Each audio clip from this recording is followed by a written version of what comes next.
Okay guys, सो आज हमारा पहला सेशन है, इंट्रोडक्टरी सेशन है। सो हम लोग आज थोड़े एक सेकंड सर। विजय, आप अपना कैमरा बंद कर दीजिए ना, डिस्टर्ब हो रहा है स्क्रीन और ये बार बार आ रहा है। यस यस यस, ये भी मैं मिनिमाइज कर दूंगा। आप विजय, आप कैमरा इसे कैमरा को आप मिनिमाइज कर दीजिए या फिर इसे आप ऑफ कर दीजिए। Okay, so otherwise I think आप लोगों को स्क्रीन अभी टोटली विजिबल होगा। Yes. Okay, so make sure during the session आप लोग अपना माइक को ऑफ रखें, और जब भी आपको कोई क्वेश्चन पूछना हो तभी आप माइक को ऑन करें, या फिर आप चैट बॉक्स के अंदर लिख के भी क्वेश्चन पूछ सकते हैं during the session. Am I clear on this? Please chat box के अंदर रिप्लाई कीजिए।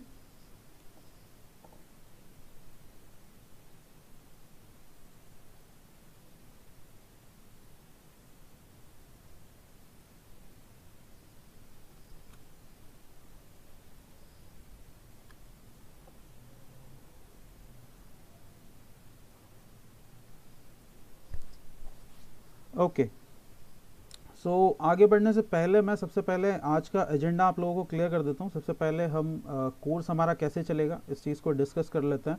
और आज हम लोग इंट्रोडक्शन टू मशीन लर्निंग का पार्ट जो है वो कवर अप करेंगे। Then at the end of the session हम लोग कितने अवेलेबल ऑप्शंस हैं, और आप अपने सूटेबल अपने सिस्टम के अकॉर्डिंग और अपनी रिक्वायरमेंट के अकॉर्डिंग आपके सिस्टम के ऊपर किस तरह से आप कॉन्फ़िगरेशन करेंगे पाइथन का, या फिर आप एनाकोंडा चूज़ करेंगे, या फिर क्या टूल आप सेटअप करेंगे प्रोग्रामिंग के लिए, उस चीज़ के ऊपर हम डिस्कस करेंगे आज। क्लियर है ये चीज़?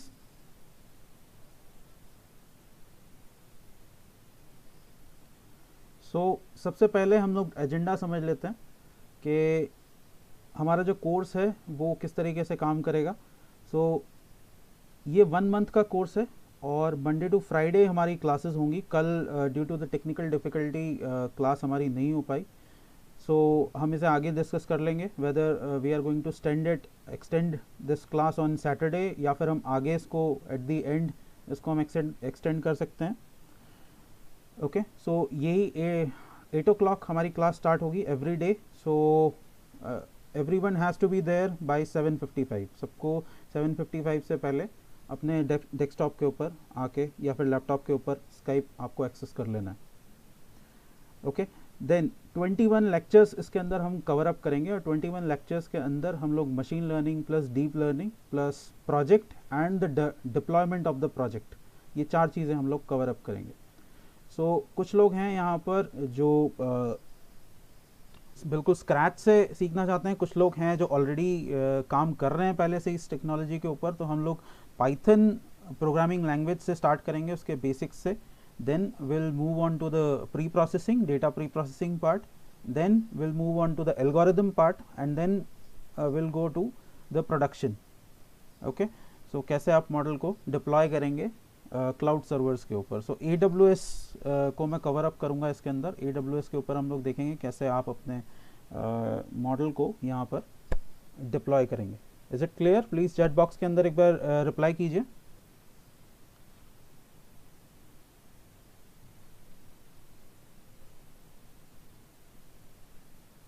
Am I audible, guys?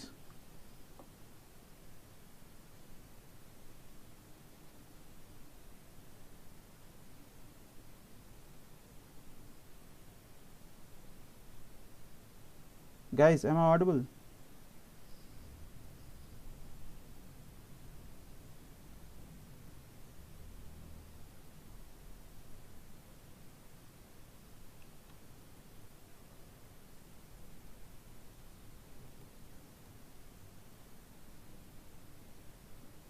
Okay.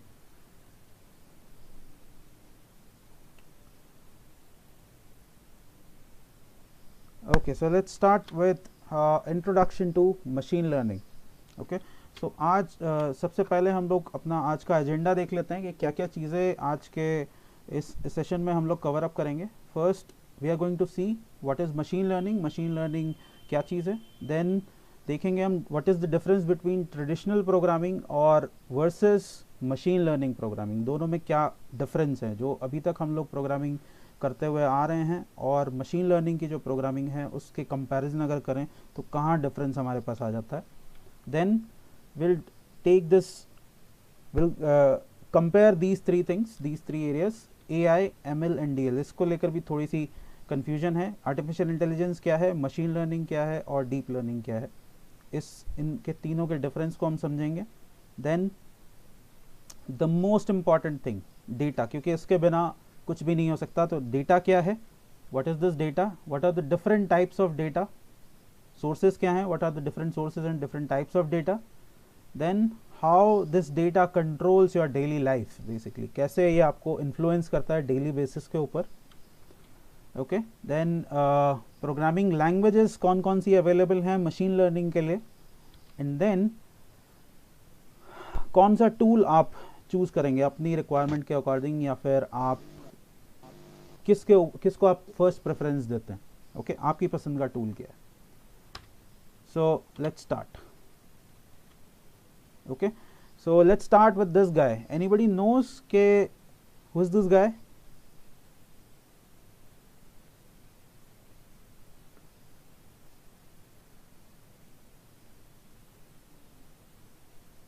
Okay, this person name is Geoffrey Hinton. अगर आप गूगल के ऊपर जाएं और सिंपली एक कीवर्ड सर्च करें, godfather of AI. Okay, so इन्हीं का फोटो आपके सामने आएगा. This person name is Geoffrey Hinton.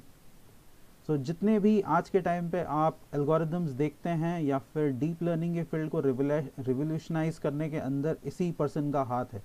So once artificial intelligence आज के टाइम पे, या फिर डेटा साइंस या फिर मशीन लर्निंग, आप जो भी टर्म यूज़ करें, आज के टाइम पे इसको मोस्ट सक्सेसफुल या फिर सेक्सीएस्ट करियर माना जाता है. आज के टाइम पे सब लोग बात करते हैं आर्टिफिशियल इंटेलिजेंस की, मशीन लर्निंग की, लेकिन वंस एक ऐसा भी टाइम था जब इसके बारे में कोई खुल के बात नहीं कर सकता था. ओके, इसको एक बहुत अच्छा, कोई बहुत इंटेलेक्चुअल फील्ड नहीं माना जाता था. So at that point of time this guy came and he took this idea of artificial intelligence और इन्होंने इसको explore किया और इसको express किया. So I'm going to start with one of his famous quote. My feeling is, if you wanted to understand a really complicated device like a brain, you should build one. This is one of his very famous quote कि अगर आप एक complicated device, brain जैसे complicated device को समझना चाहते हैं तो इसका सबसे अच्छा तरीका क्या है कि आप उसे बनाइए, आप उसे बिल्ड करिए. इसका मतलब क्या है कि आप अगर ये समझना चाहते हैं कि कोई कार किस तरह से काम करती है, तो उसका सबसे सिंपल तरीका है कि आप उस कार को बनाइए. तो ड्यूरिंग द प्रोसेस, जैसे जैसे आप उस प्रोसेस के अंदर आगे बढ़ेंगे, आपको पूरा वर्किंग समझ में आ जाएगी कि एक कार क्या होती है, किस तरीके से काम करती है, किस तरीके से इंजन बनाया जाता है, कौन कौन से उसके डिफरेंट पार्ट्स हैं और वो किस तरीके से काम करते हैं. Okay, now what is machine learning? Okay, so machine learning is basically an application of artificial intelligence that provides systems the ability to automatically learn and improve from his own experience, okay, without being intervened by the external event. So basically machine learning के अंदर हम क्या कर रहे हैं, हम human behavior को ही mimic करने की कोशिश कर रहे हैं. और ये क्या है, ये एक आर्टिफिशियल इंटेलिजेंस का ही एक सब कैटेगरी है. ओके, जहाँ पर ये डेटा को लेता है, इंफॉर्मेशन को लेता है, उसको एनालाइज करता है और उसके अकॉर्डिंग, उस डेटा पैटर्न के अकॉर्डिंग स्मार्टली डिसीजन लेने की कोशिश करता है. और साथ ही साथ डिसीजन लेने की कोशिश तो अब तक सारे सॉफ्टवेयर्स करते हैं. आप इंफॉर्मेशन उन्हें फीड करते हैं, वो उस इंफॉर्मेशन को प्रोसेस करते हैं और डिसीजन लेते हैं. अब तक ये काम तो होता आ रहा था, लेकिन फिर मशीन लर्निंग के अंदर इससे अलग क्या है, यहाँ पर इम्प्रूवमेंट भी साथ में होता रहता है. आपकी जो मशीन है वो बेसिकली लर्न तो करती ही करती है, साथ के साथ इम्प्रूव भी करती जाती है. Okay, so majorly we divide this machine learning into three categories, three sub categories. हमारे पास तीन तरह की यहाँ पर कैटेगरीज हैं. One is called the supervised learning, second one is unsupervised learning और third one is reinforcement learning. Okay, so supervised learning को हम यूज़ करते हैं दो चीज़ों के लिए. आगे आने वाले सेशंस के अंदर इसे हम डिटेल्ड में कवर अप करेंगे कि क्या सुपरवाइज लर्निंग है, क्या क्लासिफिकेशन है, क्या अनसुपरवाइज लर्निंग है और क्या रीइंफोर्समेंट लर्निंग है। ओके, सो सुपरवाइज लर्निंग को हम डिवाइड करते हैं किसके अंदर, दो कैटेगरीज में, regression and classification. Unsupervised learning होता है हमारा clustering and dimensionality reduction, and then reinforcement learning जिसको हम बोलते हैं semi supervised learning. Okay, so supervised learning बिल्कुल ऐसे ही काम करती है जैसे यहाँ पर सेशन चल रहा है, या फिर किसी स्टूडेंट को हम स्कूल पढ़ने के लिए भेजते हैं, किसी बच्चे को हम स्कूल पढ़ने के लिए भेजते हैं, तो स्कूल में किस तरीके से पढ़ाई होती है कि आपके पास एक सब्जेक्ट है, उस सब्जेक्ट के रिलेटेड वहाँ पर टीचर है, टीचर आपको पहले पढ़ाता है उस सब्जेक्ट के बारे में, उसके बाद आपको उसी सब्जेक्ट से रिलेटेड एक टेस्ट दिया जाता है ये चेक करने के लिए कि आपने कितना सीखा है, आपका परफॉर्मेंस कैसा है। सिमिलर वे में हमारी सुपरवाइज लर्निंग काम करती है। सो सुपरवाइज लर्निंग को हम बेसिकली दो पार्ट्स में डिवाइड करते हैं, रिग्रेशन एंड क्लासिफिकेशन, जहाँ पर हमारे पास डेटा कंटिन्यूस फॉर्म में होता है, okay, like salary, like sales data, like temperature data, weather forecasting data. वहाँ पर हम यूज़ करते हैं रिग्रेशन एल्गोरिदम्स को। जहाँ पर हमारे पास क्लासिफिकेशन रिलेटेड प्रॉब्लम्स होती हैं, जहाँ पर आपको चूज़ करना है, यू हैव टू पिक इधर दिस वन और दिस वन, या तो ये या फिर ये, ट्रू और फॉल्स, राइट और रॉन्ग, 0 एंड 1, वहाँ पर हम यूज़ करते हैं classification. Okay, then on the other hand हमारे पास है unsupervised learning. So unsupervised learning के अंदर बेसिकली हम लोग यूज़ करते हैं क्लस्टरिंग को और डायमेंशनैलिटी रिडक्शन को। सो अनसुपरवाइज लर्निंग काम करती है, यहाँ पर हम सिर्फ अपने सिस्टम को सिर्फ इनपुट्स देते हैं, ओके, एंड देन हमारी मशीन उस डेटा को एक्सेप्ट करती है एंड देन उसे क्लस्टर करने की कोशिश करती है, ओके, या फिर ग्रुप्स में डिवाइड करने की कोशिश करती है। लेटर ऑन हम इसे और डिटेल में स्टडी करेंगे। एंड देन रीइंफोर्समेंट लर्निंग, या फिर इसको बोलते हैं सेमी सुपरवाइज लर्निंग। सो ये बेसिकली किस तरह से काम करती है, इसको हम लर्न कराते हैं बेसिकली, ओके, हम डेटा फीड करते हैं और उससे ये मशीन लर्न करती है एंड देन ये अपनी परफॉर्मेंस को रिकॉग्नाइज करती रहती है। ओके, सो यहाँ पर बेसिकली हम काइंड ऑफ क्रेडिट पॉइंट्स इसको देते हैं। सो जब इंफॉर्मेशन हमारे प्रिडिक्शन के अकॉर्डिंग होगी, यानी प्रिडिक्शन और एक्चुअल वैल्यू के बीच का जो डिफरेंस होगा वो लेस होगा, सो हम एक रिवॉर्ड पॉइंट इसको देते हैं। और जब प्रिडिक्शन और एक्चुअल वैल्यू के रिजल्ट का जो गैप है वो काफ़ी ज़्यादा होता है, तो हम रिवॉर्ड पॉइंट इससे ले भी लेते हैं, लेस भी कर देते हैं। Okay, then let's look at the approach. Traditional approach और मशीन लर्निंग अप्रोच के अंदर डिफरेंस कहाँ पर आता है? Okay, so traditional approach is all about conditions, loops and structures. So हमारे पास एक प्रॉब्लम स्टेटमेंट होता है, हम उसके अकॉर्डिंग अपना फ्लो वहाँ पर बनाते हैं और हम सिंपल यहाँ पर कोड लिखते हैं। ओके, तो हमारे पास प्रोग्रामिंग लैंग्वेजेस हैं C++, जावा है, C# है। ओके, तो उसको यूज़ करके हम प्रॉब्लम स्टेटमेंट को एनालाइज करते हैं और क्या करते हैं, उसके रिलेटेड हम कोड लिखते हैं, एक स्ट्रक्चर बनाते हैं कोड का। लेकिन उस प्रोसेस के अंदर होता क्या है, जब आप किसी भी मशीन के लिए जब आप कंडीशंस लिखते हैं या फिर उसका एक स्ट्रक्चर बनाते हैं, तो basically you are setting up the boundaries. आप क्या कर रहे हैं, वहाँ पर बाउंड्री सेटअप कर रहे हैं कि आपको इन कंडीशंस के बीच में काम करना है। ओके, लाइक अगर आप एक रोबोट बना रहे हैं, ओके, सो आपने सिंपल एक तरीका है रोबोट बनाने का कि आपने एक फॉर एग्जांपल के लिए मैं यहाँ पर ले लेता हूँ एज अवॉइडर कॉन्फ़िगरेशन। ओके, सो आपने रोबोट एक डिज़ाइन किया जिसको अवॉइड करना है एजेस को। सो एजेस को अवॉइड करने का दो तरीके हैं, या तो जैसे ही रोबोट एज के ऊपर पहुँचे वो अपनी डायरेक्शन को चेंज कर दे, या फिर जैसे ही वो एज के ऊपर पहुँचे वो स्टॉप हो जाए। दोनों ही केसेस में हो क्या रहा है, यहाँ पर एक बाउंड्री सेटअप कर दी गई है। ऑन दी अदर हैंड अगर आप मशीन लर्निंग प्रोग्रामिंग की बात करें, so it's all about continuous learning and improving with the help of different source of data या फिर डिफरेंट टाइप्स ऑफ डेटा। यहाँ पर हम प्रोग्रामिंग नहीं करते मशीन की, यहाँ पर हम डेटा फीड करते हैं सिर्फ मशीन को। उस डेटा को आपका जो सॉफ्टवेयर है या फिर आपकी जो मशीन है वो उसको एनालाइज करती है एंड देन उसके अकॉर्डिंग यहाँ पर ये डिसीजन लेती है, एक डिसीजन के ऊपर पहुँचती है। देन वी विल सी कि आपका जो डिसीजन है, आपकी जो मशीन का जो डिसीजन है बेसिकली वो एक्चुअल रिजल्ट से कितना क्लोज है। ओके, सो मशीन लर्निंग के अंदर हम कभी भी रिजल्ट्स नहीं फाइंड आउट करते, we always do the predictions. Okay, so prediction गलत भी हो सकता है, प्रेडिक्शन सही भी हो सकता है, लेकिन यहाँ पर हम देखते हैं कि हमारा जो प्रेडिक्शन है वो बेसिकली कितना क्लोज है, कितना सही है एक्चुअल रिजल्ट के। ओके, सो यहाँ पर मैं एक छोटा सा आपको एग्जाम्पल भी देता हूँ ह्यूमन बिहेवियर का। सो आपने एक छोटा सा जेस्चर सीखा होगा बचपन से लेके अभी तक, हम नमस्ते करते हैं, नमस्ते का जेस्चर आप लोगों ने सीखा होगा। डिफरेंट पार्ट ऑफ द हमारी कंट्री के अंदर डिफरेंट पार्ट्स के अंदर इसको अलग अलग तरीके से प्रोनाउंस किया जाता है, but it's all same. But इस छोटे से जेस्चर को सीखने के लिए भी अगर आप इसको क्लोजली ऑब्जर्व करेंगे तो आपको दो कंडीशन लगती हैं। पहली चीज़ ये कि आप जिसको भी ये जेस्चर कर रहे हैं, आप जिसको भी नमस्ते बोल रहे हैं या फिर हेलो बोल रहे हैं, फिर वो पहले तो आपके जान पहचान का होना चाहिए, दूसरा आपसे बड़ा होना चाहिए।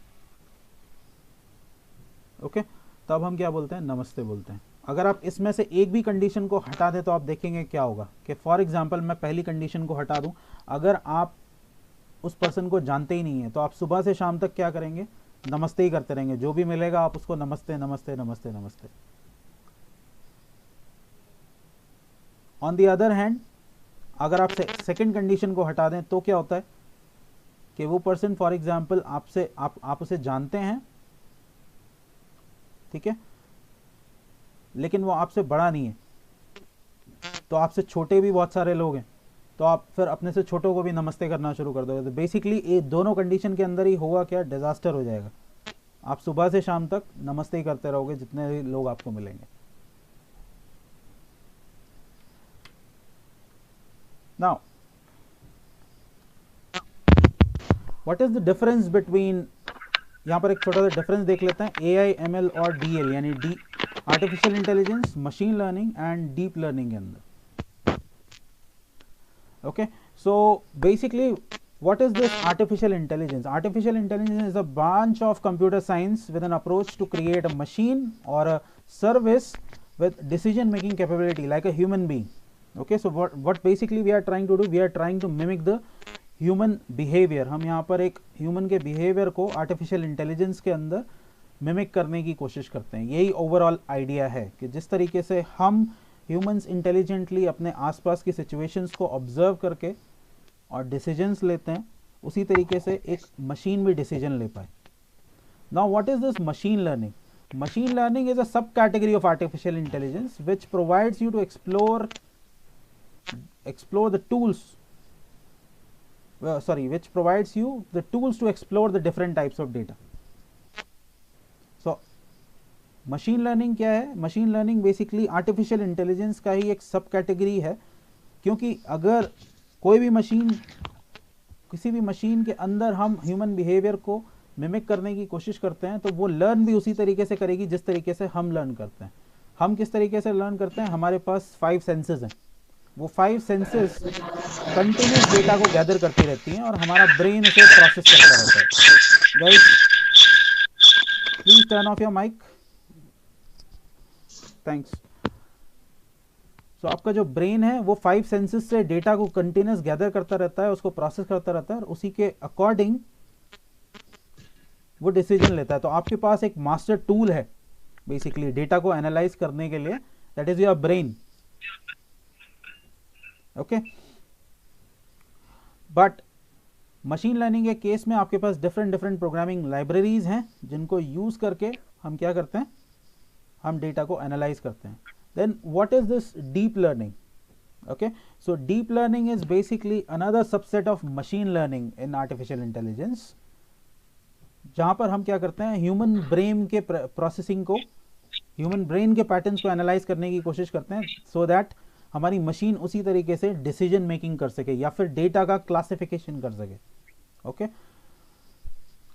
सो अगर मैं इसके लिए एक डायग्राम बनाऊं, so it should be like this. Okay, so main idea basically यहाँ पर क्या है? मेन आइडिया ये है कि हम यहाँ पर, आप कुछ भी करें, आप यहाँ पर एक artificial intelligence based application create कर रहे हैं। नाउ अगर आप artificial intelligence based application create कर रहे हैं तो आपको क्या चाहिए, बेसिकली आपको डेटा की ज़रूरत चाहिए। अब डेटा अगर आप ले रहे हैं तो आपको डेटा को एनालाइज करना पड़ेगा, तो उसके लिए हम यूज़ करते हैं मशीन लर्निंग को। देन उसी के अंदर अगर आप किसी भी मशीन को ह्यूमन ब्रेन के पैटर्न्स पे, क्लासिफिकेशन के पैटर्न्स पे काम कराने की कोशिश कर रहे हैं तो हम यूज़ करते हैं फिर डीप लर्निंग को। क्लियर है ये चीज़?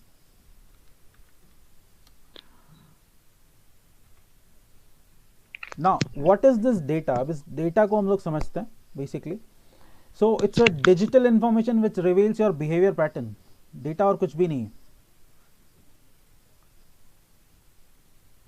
आज के टाइम पे। इससे पहले डेटा जो है वो डिजिटल, आज से अगर आप बात करें सिंपल 7-8 साल पहले भी तो उतना इंटरनेट पे डेटा अवेलेबल नहीं था, लेकिन आज के टाइम पे अगर आप बात करें तो डेटा का जो मेन सोर्स है that is your internet. Okay, और आप जो अपनी लाइफ का डेली बेसिस का ऑलमोस्ट 90 to 95% डेटा जो जनरेट करते हैं, कंप्यूटर से उतना डेटा जनरेट नहीं करते जितना आप मोबाइल फ़ोन के थ्रू करते हैं। We have one device in our pocket, that is your mobile phone. Okay, so around 50 billion devices are connected, including the IoT devices. अब क्योंकि IoT भी आ गया है मार्केट के अंदर, तो मैं IoT devices को भी यहाँ पर इंक्लूड कर रहा हूँ। तो somewhat 50 billion devices are connected, और ये सभी के सभी कंटिन्यूस डेटा को जनरेट कर रहे हैं। ओके, एंड इन फ्यूचर ये जो काउंटिंग है हमारी वो इंक्रीज ही होने वाली है, डिक्रीज नहीं होने वाली, दैट इज फॉर श्योर। सो इनसे जनरेट होने वाला जो डेटा है वो भी आगे बढ़ने ही वाला है, कभी घटने नहीं वाला। ओके, सो इतना सारा जब आपके पास डेटा होता है तो सबसे पहली जो प्रॉब्लम यहाँ पर आती है कि आप उसको रखोगे कहाँ पर। आपको उसको स्टोर करके भी रखना है। थोड़ी देर में भी हम देखेंगे कि कितने कितने तरीके का डेटा है और वो कैसे आपको इम्पैक्ट करता है डेली बेसिस पे।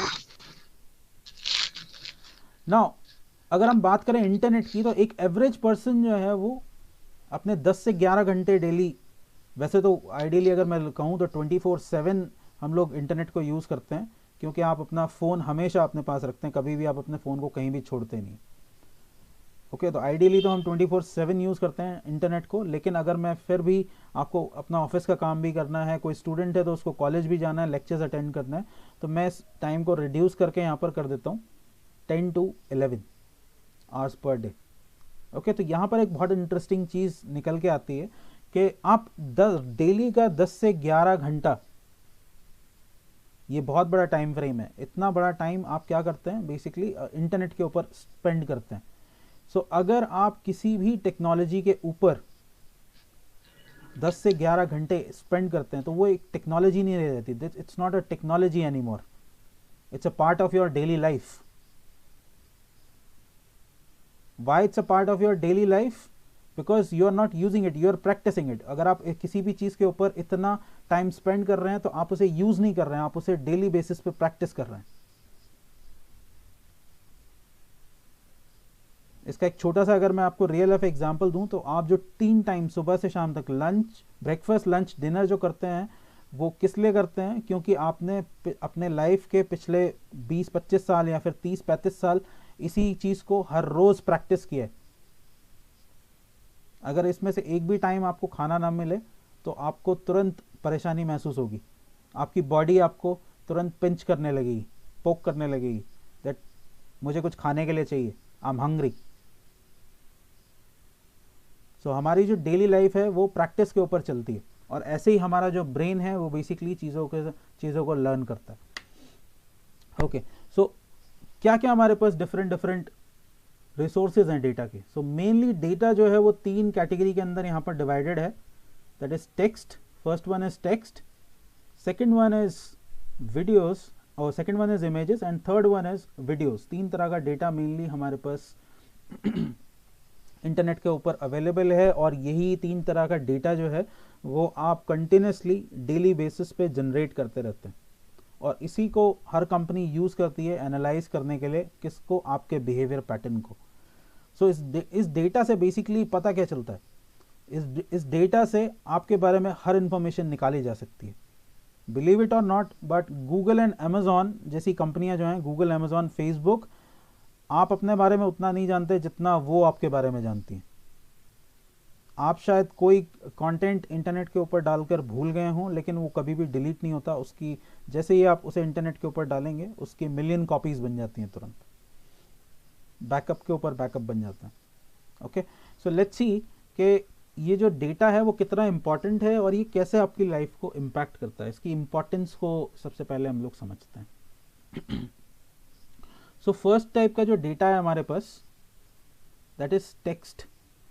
ओके, सो इस इमेज को देखकर ही आपको यहाँ पर समझ में आ गया होगा कि बेसिकली टेक्स्ट को हम कहाँ पर यूज़ करते हैं। सबसे पहले तो अगर आप बात करें, हम लोग डेली बेसिस पे फेसबुक यूज़ करते हैं कुछ ना कुछ पोस्ट करने के लिए, हम डेली बेसिस पे व्हाट्सएप यूज़ करते हैं, अभी हम स्काइप यूज़ कर ही रहे हैं, ठीक है। तो यहाँ पर हम टेक्स्ट करते हैं कंटिन्यूसली, तो चैटिंग का डेटा हम जनरेट करते रहते हैं। बट ये डेटा फिर भी उतना इंपॉर्टेंट ना हो, कभी कभी आप बहुत प्राइवेट बातें किसी के साथ चैट के ऊपर डिस्कस करते हैं, बट उससे भी एक बहुत इंपॉर्टेंट डेटा है, बहुत इंपॉर्टेंट टाइप का डेटा है जो हम जनरेट करते हैं। कहाँ पर? इंटरनेट के ऊपर। सो कोई मुझे बता सकता है मैं किस तरह के डेटा की यहाँ पर बात कर रहा हूँ, और वो इस टाइम पे हर कंपनी के पास अवेलेबल है आपका जो डेटा है? Text base. नहीं, टेक्स्ट बेस के अंदर कौन सा डेटा है गाइस? आपको स्क्रीनशॉट लेने की जरूरत नहीं है।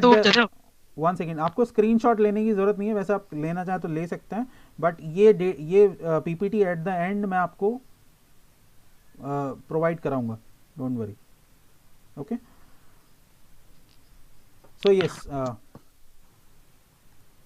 Now please continue. जो डेटा जाता है डेटा के बारे में पूछना, डेटा किस फॉर्म में स्टोर होता है मशीन में? नहीं, मैं ये पूछ रहा हूँ कि ये जो टेक्स्ट डेटा है,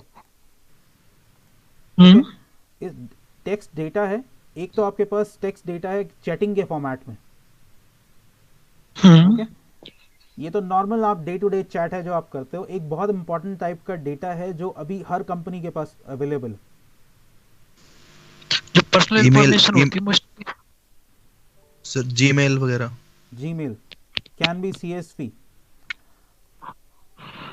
काफ़ी हद तक आप लोगों ने सही प्रेडिक्ट किया है, बट मैं आपको जिस तरफ ले जाना चाह रहा हूँ आप शायद उस तरफ जा नहीं रहे, तो let me reveal the fact.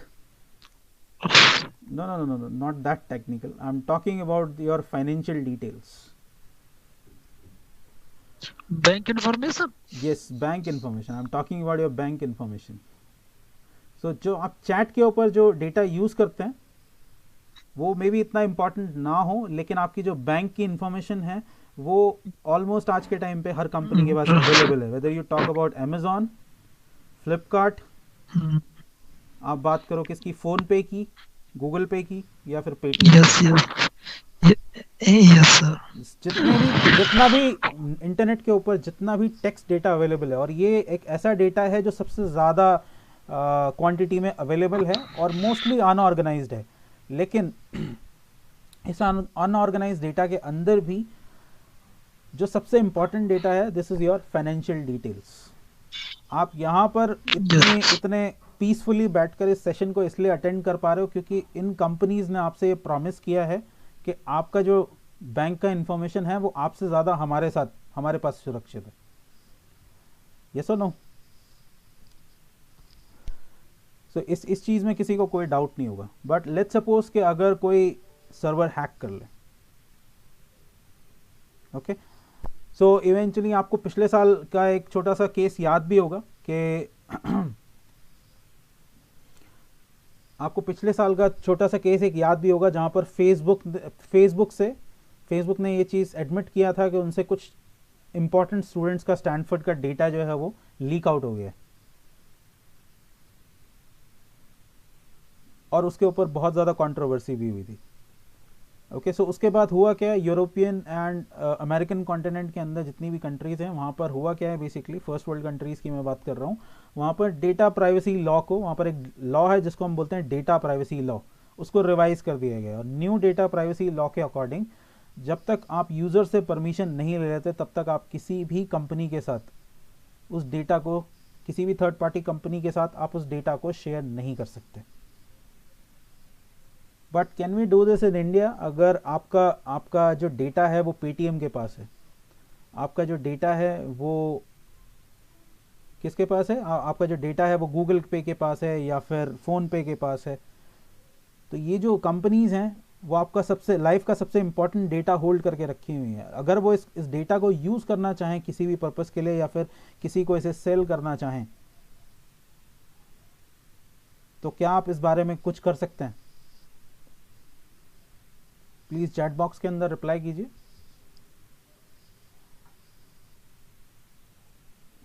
No, why?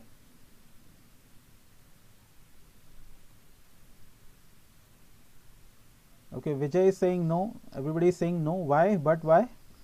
क्यों हम कुछ नहीं कर सकते?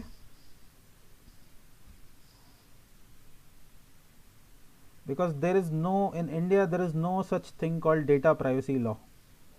इंडिया के अंदर इस तरह का कोई लॉ है ही नहीं अभी तक। और इंडिया के अंदर दुनिया का सबसे सस्ता इंटरनेट मिलता है thanks to Jio.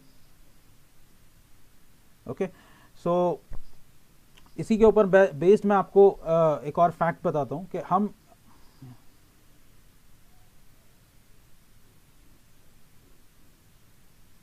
yes see okay so it has actually this lot, but आपको शायद याद नहीं है, आपको एक इंफॉर्मेशन मिल जाएगी, एक वीडियो आपको मिल जाएगा यूट्यूब के ऊपर जहां पर एक स्टिंग ऑपरेशन हुआ था पेटीएम के जो प्रेसिडेंट थे उनके ऊपर, और उन्होंने ये चीज़ ऑन कैमरा एक्सेप्ट की थी कि आपको पता नहीं है कि हमने गवर्नमेंट के लिए क्या क्या किया है। ओके, सो बेसिकली डेटा हमेशा आपका शेयर होता है लेकिन आपको पता नहीं चलता उसके बारे में। इवन इसको आप अपने फ़ोन से भी रिलेट करके देख सकते हैं। एक छोटा सा और एग्जांपल मैं आपको देता हूँ। आज के टाइम पे अगर आप कोई भी ऐप इंस्टॉल करें ऐप स्टोर के ऊपर, आई एम कंसिडरिंग के everybody is using, most of you guys using Android phones. Okay, so if you are Android user, so अगर आप ऐप स्टोर के ऊपर जाते हैं और वहाँ से कोई भी XYZ ऐप लें और उसको इंस्टॉल करें, तो सबसे पहले ही वो ओपन होने के साथ आपसे क्या पूछती है? Allow me to access your images, your contact details, your videos. So what basically they are trying to do, they are continuously fetching your data.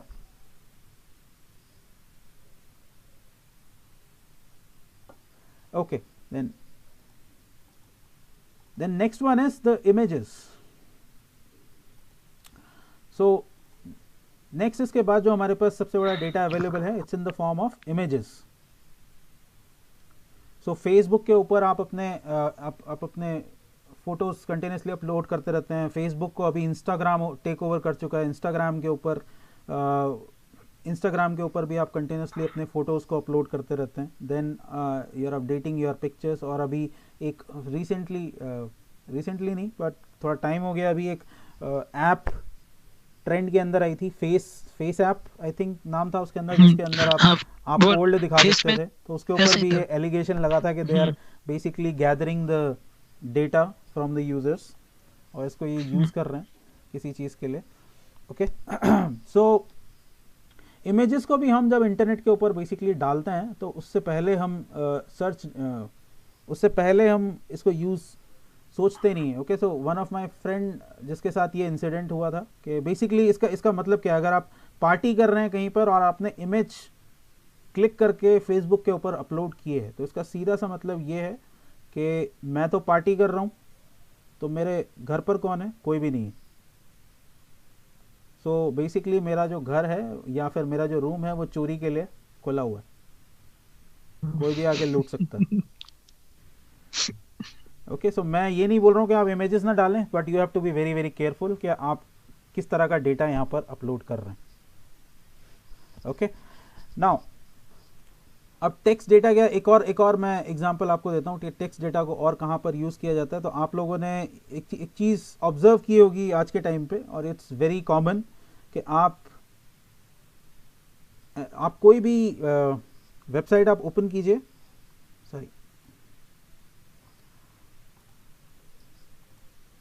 आप कोई भी ई कॉमर्स वेबसाइट ओपन कीजिए और उसके ऊपर कोई भी आप रेंडम कोई भी प्रोडक्ट आप सर्च कीजिए, मे बी एनी फ़ोन और एक्सेसरी और एनी बुक, और right after that, just after that visit any blog और वेबसाइट। आप यूट्यूब पे जाइए या फिर फेसबुक के ऊपर या फिर किसी ब्लॉग के ऊपर, किसी भी और वेबसाइट के ऊपर।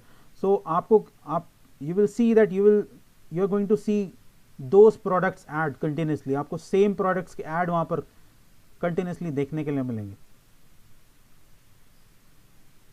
सो बेसिकली इस टोटल डेटा से वो क्या करने की कोशिश कर रहे हैं। ई कॉमर्स इंडस्ट्री आज के टाइम का एक ऐसा इंडस्ट्री है जो सबसे ज़्यादा बेनिफिट हुआ है मशीन लर्निंग से। So continuously they are using this data, they are analyzing it and they are trying to find the patterns basically in this data कि आपको क्या खाना पसंद है, आप किस तरह का कंटेंट देखना पसंद करते हो, आप किस तरह की वेब सीरीज़ देखना पसंद करते हो, किस तरह की मूवीज़ देखना पसंद करते हो, सारी चीज़ें हर कंपनी के पास है। और उसी के हिसाब से एक नया ट्रेंड अब मार्केट के अंदर आया है कि आप लोगों ने ये चीज़ देखी होगी कि हर एक कंपनी ने अपना एक प्लेटफॉर्म ओपन कर दिया है, एंटरटेनमेंट का प्लेटफॉर्म है। लाइक जी का प्लेटफॉर्म अब अलग है, नेटफ्लिक्स की तरह, नेटफ्लिक्स और अमेज़ॉन की तरह। तो अमेज़ॉन प्राइम है, उसके बाद नेटफ्लिक्स है, देन जी है, सोनी लिव है। और इन्होंने बेसिकली किया क्या है, सबने अपने चैनल्स को क्लब करके पैकेज की तरह इसको बेचना स्टार्ट कर दिया। Okay, voice is cut. Okay, then third type of data है हमारे पास वीडियोस का, और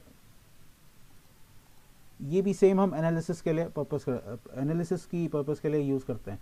नाउ एक बहुत इंपॉर्टेंट मैं एग्जांपल आपको यहां पर देता हूं। Okay,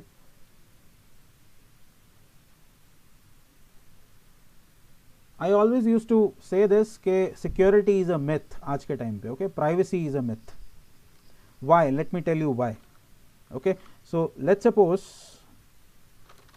I'm searching this keyword, okay, that machine learning। ये मैं यहाँ पर एक छोटा सा टर्म है जिसको सर्च करता हूँ।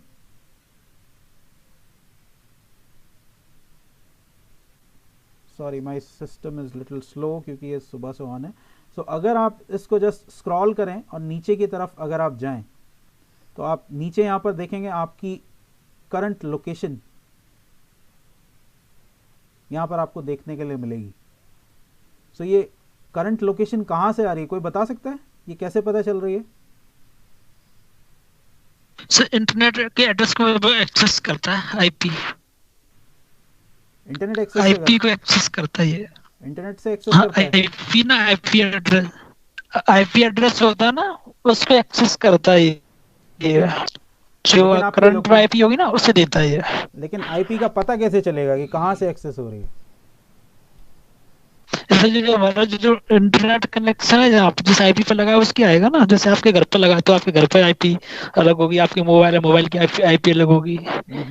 मोडेम मतलब मोडेम के अकॉर्डिंग आईपी होती है। मोडेम के अकॉर्डिंग आईपी होती है। प्लस आपका एक और छोटा सा डिवाइस है जो आप लेके साथ में घूमते हैं, क्योंकि आज के टाइम पे बहुत बड़ी पॉपुलेशन है जो गूगल क्रोम यूज करती है। और गूगल क्रोम आपका अटैच है किसके, लिंक है किसके साथ, आपकी जीमेल आईडी के साथ। और जीमेल को लोग ज्यादातर एक्सेस कर रहे हैं किसके ऊपर, अपने फोन के थ्रू। और आपके फोन के ऊपर एक छोटा सा डिवाइस लगा हुआ है जिसको हम बोलते हैं जीपीएस, जो कंटिन्यूअस आपकी लोकेशन को ट्रैक करता रहता है। So basically these company knows के आप कहाँ जा रहे हैं। तो यहाँ पर प्राइवेसी कहाँ पर आ गई, आपकी प्राइवेसी तो रिवील हो गई। They are basically knows कि आप हर समय कहाँ पर हैं। जैसे ही आप लोकेशन चेंज करेंगे तो पता चल जाएगा तुरंत। Okay so let's look at the programming options. हमारे पास क्या क्या प्रोग्रामिंग ऑप्शंस हैं मशीन लर्निंग के लिए। Okay, so literally if I talk about the programming options, so you can use any programming language, there is no as such problem with that। आप C++ भी use कर सकते, C++ आप use कर सकते हो, आप Java यूज़ कर सकते हो, C#, JavaScript, पाइथन, कोई भी आप यूज़ कर सकते हो, लेकिन फिर भी कम्युनिटी ने इस लैंग्वेज को, पाइथन को ज़्यादा प्रेफर किया है। कोई बता सकता है क्यों? इजी होगी सर ये, इसमें लाइब्रेरी है ना, लाइब्रेरी इसमें ज्यादा है, नंबर ऑफ Yes. लाइब्रेरी ज्यादा है इसके अंदर। यस, बेसिकली इसके साथ मेजर एडवांटेज जो है, एक तो ये तो सभी लोगों को पता है, मेजर एडवांटेज इसके साथ क्या है कि यस, ये एडवांस है, इसको लर्न करना इजी है। तो मेजर एडवांटेज एक तो पाइथन के साथ क्या है कि इसको लर्न करना बहुत आसान है। ओके, आप इसको एक स्कूल का बच्चा जो है वो भी इसको सीख सकता है। दूसरा क्या है, ये एक जनरल पर्पस स्क्रिप्टिंग लैंग्वेज है। जनरल पर्पस स्क्रिप्टिंग लैंग्वेज से मतलब क्या है, इसमें कुछ भी आपको अगर करना है, जैसे मैं अगर बात करूं सी प्लस प्लस की, तो आपने सी प्लस प्लस के ऊपर अगर काम किया होगा, अगर आप अपने करियर में नहीं कर रहे हैं तो कॉलेज के अंदर तो डेफिनेटली आपने किया होगा। ओके, सो सी एक बहुत ही रॉ लैंग्वेज है, ये आपको पता है। उसके अंदर हर चीज लिखना होता है, हर चीज आपको, सिर्फ आपको प्रिंटफ और स्कैनफ के अलावा और कोई फंक्शन नहीं मिलेगा सी के अंदर, बाकी सब कुछ आपको स्क्रैच से बनाना होता है। ठीक है, तो इट इज जस्ट लाइक आप घर बनाने के लिए जा रहे हो और घर बनाने से पहले आपको ईंट भी खुद ही बनानी पड़े, ठीक है, उसके बाद रेत भी अपना खुद ही लाना पड़े, तो क्या होगा, बहुत मेहनत लगेगी आपको बनाने में अपना घर। सो Python on the other hand is a scripting language, तो यहाँ पर हर चीज़ के लिए लाइब्रेरी बनाकर दी हुई है। आपको सिर्फ क्या करना है, आपको सिर्फ रेलेवेंट फंक्शन पता होना चाहिए अपने टास्क को कंप्लीट करने के लिए, और आप उसको यूज़ करके अपने टास्क को परफॉर्म कर सकते हैं। क्लियर है ये चीज़? दूसरी चीज़, it's an open source tool. Okay, so Java, आपको पता है कि आज के टाइम पे जावा जो है वो ओरेकल ऑक्यूपाई करता है, सब लोगों को पता है कि ओरेकल ने जावा को ओन किया हुआ है। सो जावा अभी भी अगर आपको स्टडी पर्पस के लिए यूज़ करना है तो कोई बात नहीं, आपको फ्रीली अवेलेबल है, लेकिन अगर आप एंटरप्राइज एप्लीकेशन बनाते हैं तो अब ओपन सोर्स नहीं है जावा, आपको क्या करना होगा, आपको लाइसेंस लेना पड़ता है ओरेकल से, और ओरेकल इस मामले में one of the strict companies में से एक है।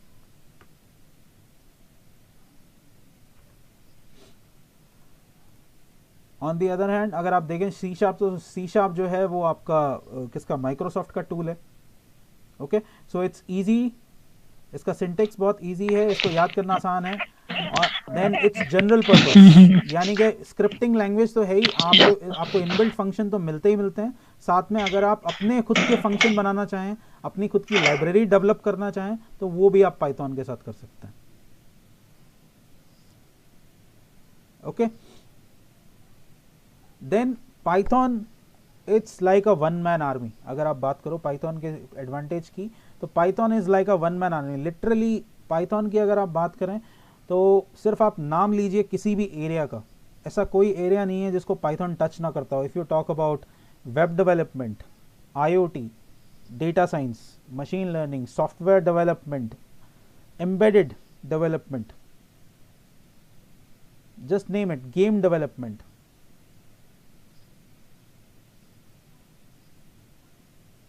ऐसी बहुत कम लैंग्वेजेस हैं जो इतने एरिया के अंदर, एक सिंगल लैंग्वेज इतने एरिया को टच कर पाए।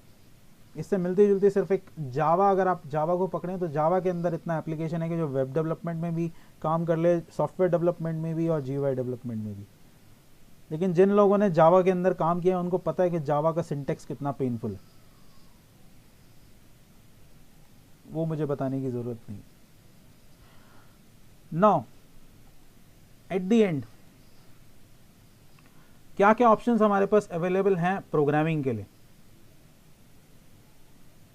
ओके, सो ये मैंने यहाँ पर कुछ लिस्ट मेंशन की है टॉप IDEs की जिनको हम यूज़ करते हैं। सो सॉफ्टवेयर डेवलपमेंट के लिए अगर आप यूज़ करते हैं पाइथन में, तो या फिर विजन एप्लीकेशंस बनाने के लिए, कंप्यूटर विजन एप्लीकेशन के लिए आप यूज़ करते हैं, तो PyCharm is a very good tool. Okay, लेकिन ये पेड टूल है, लेकिन इसका एक कम्युनिटी एडिशन आपको मिल जाता है जो कि फ्री है। सिर्फ आपको उसके अंदर लाइब्रेरीज इंस्टॉल नहीं मिलेंगी, तो आपको सेपरेटली सारी लाइब्रेरीज इसके अंदर इंस्टॉल करनी होती है। लेकिन अगर आप विजन बेस्ड कोई भी एप्लीकेशन बना रहे हैं तो it's a very good tool. Okay, या फिर आप कोई सॉफ्टवेयर लिख रहे हैं तो आप इसको यूज़ कर सकते हैं। नाउ ये IntelliJ का टूल है तो ये थोड़ा सा हैवी है। अगर आपके पास kind of i3 processor with 4 GB RAM है तो मैं आपको रिकमेंड नहीं करूँगा कि आप इस टूल को यूज़ करें, क्योंकि ये थोड़ा सा हैवी, ग्राफिकली थोड़ा सा हैवी टूल है और ये आपके सिस्टम को स्लो कर देगा। बट स्टिल आप फिर भी इसको चला सकते हैं। मैं ये नहीं कह रहा कि आप इसे यूज़ नहीं कर सकते, आप इसे यूज़ कर सकते हैं, लेकिन थोड़ा सा ये स्लो कर देगा आपके सिस्टम को। जी, पाइचार्म अगर आपके पास 4 GB रैम है और i3 प्रोसेसर आप यूज़ कर रहे हो, ओके, तो ये स्लो कर देगा आपके सिस्टम को। Now second one is Jupyter notebook. ये बहुत ही स्पेशल तरह का टूल है। इससे पहले इस तरह का टूल मार्केट के अंदर कभी आया नहीं था। ओके, तो ये बेसिकली काम करता है सेल के फॉर्मेट में। इसके अंदर आप सेल बाय सेल भी अपने प्रोग्राम को लिख सकते हो और उसको एग्जीक्यूट करा कर देख सकते हो, या फिर एक ही सेल के अंदर पूरा कोड लिख सकते हो। सो इसके साथ एडवांटेज क्या है, ये बहुत ही लाइट वेट है, क्योंकि ये ब्राउज़र, वेब ब्राउज़र के ऊपर काम करता है। जितना एक वेब ब्राउज़र को रैम की रिक्वायरमेंट होती है काम करने के लिए, उतनी ही इसकी रिक्वायरमेंट है, इससे ज़्यादा इसकी रिक्वायरमेंट नहीं है।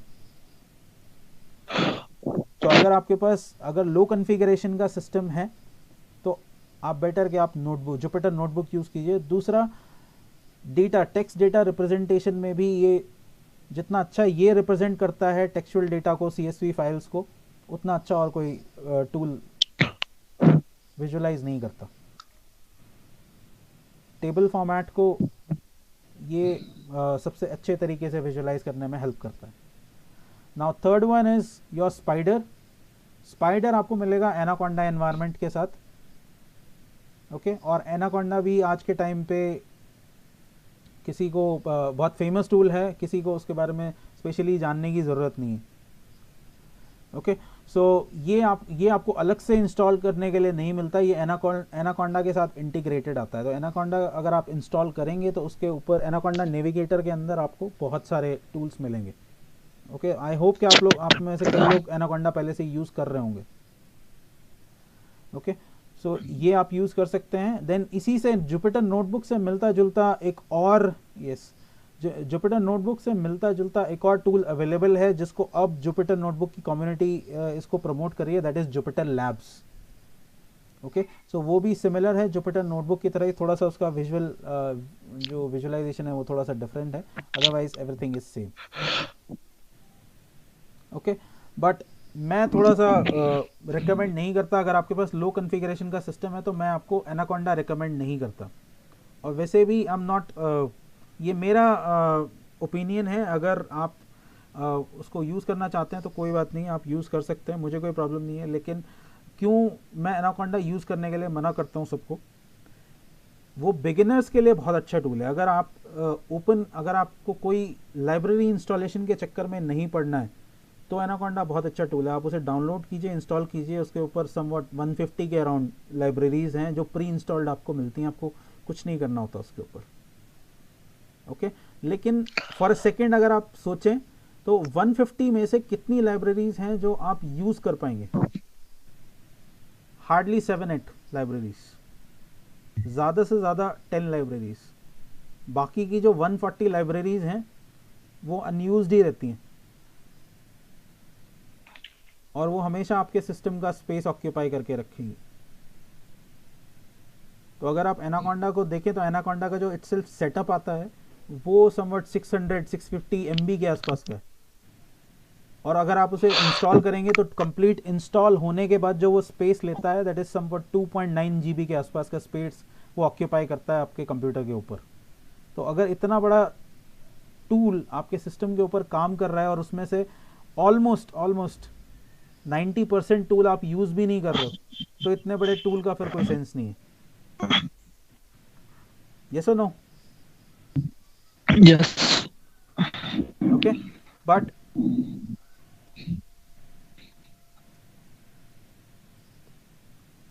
सो मैं जो रेकमेंड करता हूँ बेसिकली, आप अगर एनाकोंडा के साथ काम करना चाहते हैं तो आप एनाकोंडा के साथ काम कर सकते हैं। उसके साथ काम करने का एडवांटेज ये है कि if you are a beginner, first time काम करना स्टार्ट करना है पाइथन के ऊपर या फिर मशीन लर्निंग के ऊपर, तो अगर आप लाइब्रेरी इंस्टॉलेशन के अंदर आप स्टक हो जाएंगे तो इट्स लिटिल फ्रस्ट्रेटिंग, कि कई बार क्या होता है कि जो लोग इस फील्ड के अंदर काम करना स्टार्ट करते हैं वो थोड़ा सा स्ट्रगल करते हैं इस चीज़ के साथ, क्योंकि मेरे पास बहुत ज़्यादा कमेंट और बहुत ज़्यादा क्वेरी आती रहती हैं इस चीज़ से रिलेटेड कि सर मेरा ये लाइब्रेरी इंस्टॉल नहीं हो रहा, मेरा यहाँ पर अटक गया, यहाँ पर एरर आ रही है। तो उस केस में एनाकोंडा आपको बचा लेता है। ओके, देन यहाँ पर 3 नीचे ऑप्शंस अवेलेबल हैं, visual code, visual studio code, Sublime and atom. ये क्या है, आपके थर्ड पार्टी टेक्स्ट एडिटर्स हैं, लेकिन ये बहुत पावरफुल एडिटर्स हैं। ये भी आप तब यूज़ कर सकते हैं अगर आपके पास थोड़ा लाइट वेट सिस्टम है। अगर आप अपने सिस्टम के ऊपर लोड नहीं डालना चाहते तो आप इनको यूज़ कर सकते हैं। इनके अंदर आप किसी भी तरह का प्रोग्रामिंग लैंग्वेज को आप कॉन्फ़िगर कर सकते हैं, आपको कभी कोई प्रॉब्लम नहीं आने वाली है। ओके, सो अभी एट द एंड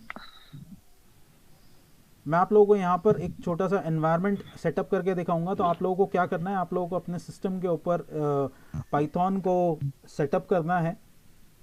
ओके, और मैं मैनुअली आप लोगों को बताऊंगा कि आपको अगर लाइब्रेरीज इंस्टॉल करनी है तो वो किस तरीके से आप करोगे। ओके, बट अगर आप एनाकोंडा यूज़ करना चाहते हो एनाकोंडा यूज़ करो, लेकिन आपको अगर कुछ मैनुअली इंस्टॉल करना पड़ जाए कभी, तो आपको ये चीज़ पता होनी चाहिए कि अगर आपको कुछ भी इंस्टॉल करना है तो वो किस तरीके से करना है। क्लियर है ये चीज़? ओके, सो मैं यहाँ पर ओपन करता हूँ पाइथन का वेबसाइट को।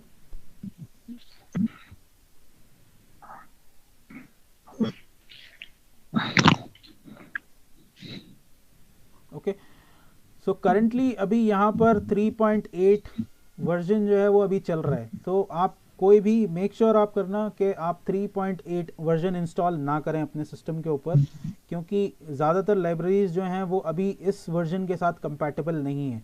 तो आप कहीं ना कहीं जाकर फंस जाएंगे, आपको प्रॉब्लम आ जाएगी। ओके, सो बेटर तरीका क्या है कि आप यहाँ पर सोर्स कोड के अंदर जाएं।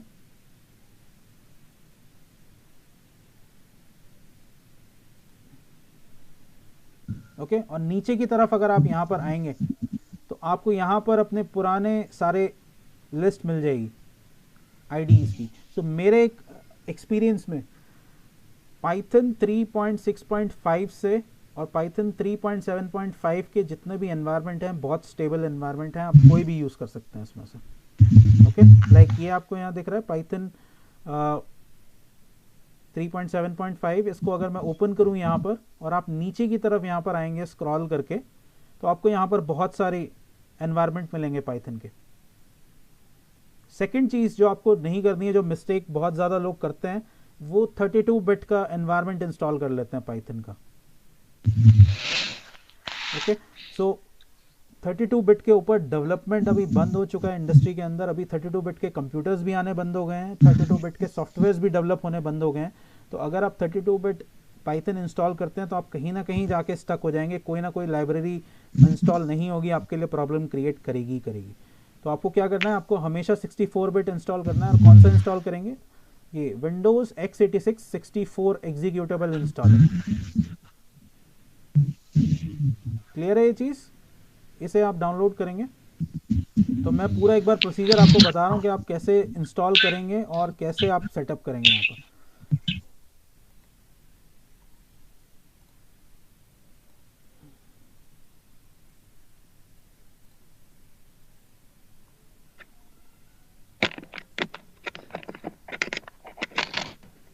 ओके, सो पाइथन 3.7.5 64 बिट में मैंने इंस्टॉल करके रखा हुआ है।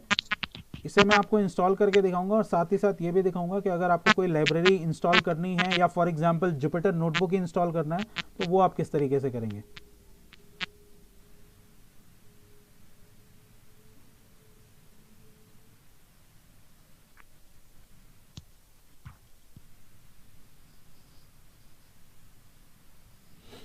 ओके, सो ऑलवेज आपको यहाँ पर ये ऐड पाइथन 7 टू पाथ, इसको आपको क्लिक करके रखना है एंड देन आप सिलेक्ट करेंगे ये वाला option, install now.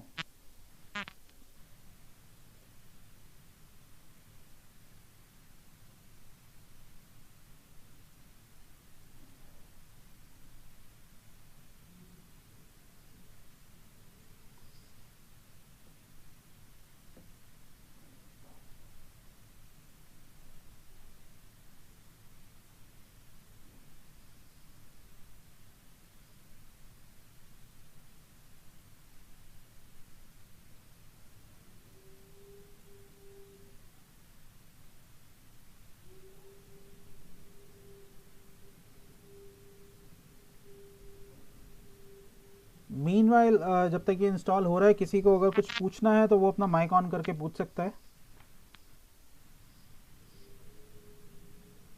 Hello. Yes.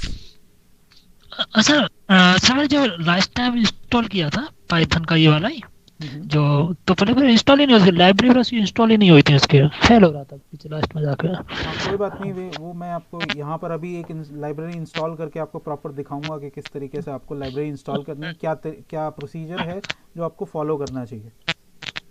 जैसे आपने वीडियो देखा था मैंने आपका यूट्यूब पे, उसके अकॉर्डिंग किया था, फिर फेल हो रहा था बार बार। क्या रेड कलर में मैसेज आ रहा था या फिर क्या प्रॉब्लम आ रही थी, क्या मैसेज थ्रो कर रहा था? वही था, वो था फेल्ड, एक बार फेल्ड, एक बार अनसक्सेसफुल, इस तरह से आ रहा था उसमें। नहीं इस तरीके से नहीं आएगा, आप एक बार दोबारा से चेक करना उसको, या फिर आप दोबारा ट्राई करके देखना। अगर कोई प्रॉब्लम आती है तो कल हम सेशन स्टार्ट करने से पहले आप 10-15 मिनट पहले आप ऑनलाइन आ जाना, मैं देख लूँगा क्या इशू आ रहा है। ठीक।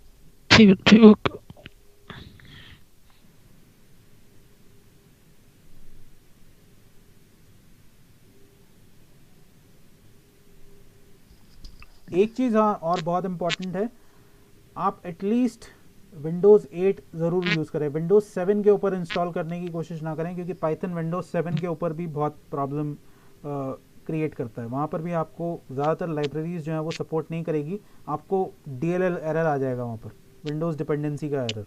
ओके, तो फाइनली पाइथन हमारे पास इंस्टॉल हो गया है। ओके, नाउ पाइथन 3.5 से पहले, पाइथन 3.5 वर्जन जब आया था उससे पहले लाइब्रेरी इंस्टॉलेशन में कोई प्रॉब्लम नहीं होती थी, क्योंकि यहाँ पर बेसिकली होता क्या है, ये सी ड्राइव के अंदर यहाँ पर बाहर ही पाइथन को इंस्टॉल कर देता था, तो डायरेक्टली आप इंस्टॉल कर सकते थे। लेकिन अब होता क्या है कि ज़्यादातर लोगों के सिस्टम में प्रॉब्लम क्या है कि एनवायरनमेंट वेरिएबल्स जो हैं वो गड़बड़ होते हैं, ठीक से सेटअप नहीं होते, तो आपको बहुत ज़्यादा एरर आएगी दैट आप कुछ भी, जैसे अपने पिप के थ्रू अगर कुछ भी लाइब्रेरी इंस्टॉल करने की कोशिश की, कोई भी लाइब्रेरी इंस्टॉल करने की कोशिश की, तो आपको एरर आएगी that pip is not recognise as internal और एक्सटर्नल कमांड। ये one of the common errors में से एक है। ओके, सो वो क्यों आती है, क्योंकि उस आपका जो पिप है बेसिकली उसको आपका जो कमांड प्रॉम्प्ट है वो आइडेंटिफाई नहीं कर पा रहा है, तो उसके लिए आपको उस लोकेशन पे जाना होता है जहाँ पर आपका जो पाइथन है वो इंस्टॉल्ड है। तो वो लोकेशन मैं आपको यहाँ पर दिखा रहा हूँ। ओके, सो आप सबसे पहले अपने सी ड्राइव के अंदर आएंगे, उसके बाद आपको ओपन करना है अपने यूजर्स को, देन आप ओपन करेंगे यहाँ पर अपने मेन यूजर को। ये एक चीज़ है जहाँ पर आपको खुद थोड़ा सा सोचना पड़ेगा, क्योंकि दिमाग लगाना पड़ेगा, क्योंकि हर किसी का जो यूज़र है वो अलग अलग होता है। तो मेरे केस में मेरा जो यूज़र है दैट इज़ माई लेनोवो, इसको मैंने ओपन किया, देन उसके बाद आपको यहाँ पर सर्च करना है किसको, ऐप डेटा को। ऐप डेटा के अंदर जाए। ऐप डेटा क्या है, आपका हिडन टाइप का फोल्डर है। अगर ये आपको नहीं मिलता तो आप क्या करेंगे, आप यहाँ ऑप्शंस में, व्यू के अंदर ऑप्शंस में जाएंगे, सेकेंड ऑप्शन व्यू आपको सेलेक्ट करना है और आपको show hidden files and folders, ये आप सेलेक्ट करेंगे। ओके करते ही ये आपको यहाँ पर विजुलाइज हो जाएगा। Then app data, app data के बाद आप जाएंगे लोकल के अंदर आपको फिर मिलेगा प्रोग्राम्स, ये आपका फिर फाइनल पाइथन फोल्डर है। अब जितने भी इंटरप्रेटर आप इंस्टॉल करें, जितने भी पाइथन आप इंस्टॉल करेंगे, तो लाइक मैंने यहाँ पर 2 पाइथन इंस्टॉल किए हुए हैं, एक पाइथन 3.6 है और एक अभी मैंने पाइथन 3.7 इंस्टॉल किया है आप लोगों को दिखाने के लिए। तो ये सारे के सारे यहीं पर इंस्टॉल होंगे जाकर। तो अगर मैं यहाँ पर इसको ओपन करूँ तो ये हमारा मेन इंस्टॉलेशन फोल्डर है जहाँ पर हमारा python.exe आपको मिलेगा। ओके, नाउ अब स्क्रिप्ट्स, ये एक बहुत इंपॉर्टेंट फोल्डर है, क्योंकि आपका जो पिप पैकेज है जिसको यूज़ करके लाइब्रेरी इंस्टॉल होती है वो यहाँ पर आपको मिलता है। तो आपको ज़रूरत होती है इस लोकेशन की। अगर आप इस लोकेशन के ऊपर जाएं तो कभी भी आपको प्रॉब्लम नहीं आएगी कोई भी लाइब्रेरी इंस्टॉल करने में। ओके, सो लाइक मैं इसको ओपन करता हूं और cd, यहां पर जाने के लिए आप क्या करेंगे, cd स्पेस और ये लोकेशन आप पेस्ट कर देंगे। सो मेरी लोकेशन यहां पर चेंज हो गई। तो मैं एक छोटी सी लाइब्रेरी आपको यहां पर इंस्टॉल करके दिखाऊंगा, pip install mat matplotlib। Okay, कोई भी लाइब्रेरी आपको इंस्टॉल करनी है तो यही फॉर्मेट आप फॉलो करेंगे।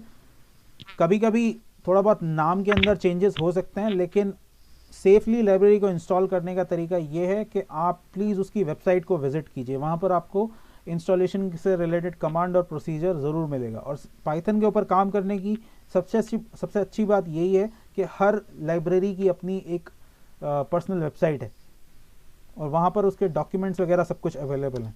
सो अगर मैं यहाँ पर एंटर करूँ तो ये इंस्टॉलेशन को स्टार्ट कर देगा। थोड़ा सा हमें यहाँ पर वेट करना पड़ेगा।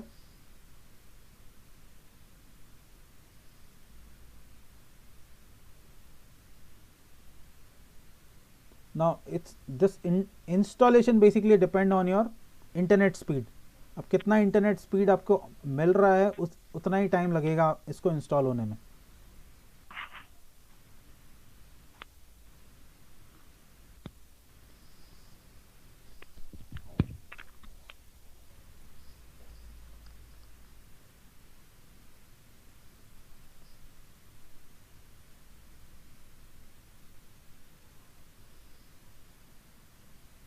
ओके, सो यहाँ पर सारे बैकएंड पैकेजेस यहाँ पर इंस्टॉल हो रहे हैं।